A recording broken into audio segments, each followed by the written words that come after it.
زاباليتا على الجهه اليسرى دي برويني، جول.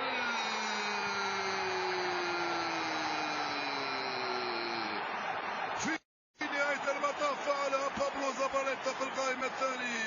الأرجنتيني ينقذ المدرب غوارديولا في هذا الشوط الأول من عمر المباراة ويفتح مجال التسجيل.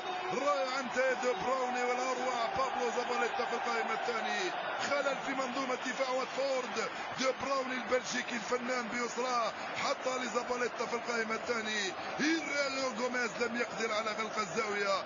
جاء الجول بعد شق الأنفس، جاء الهدف بعد جهد جهيد، جاء الهدف الأول لصالح عناصر مانشستر سيتي بصعوبة كبيرة عند الدقيقة 33 من عمر الشوط الأول من هذا اللقاء.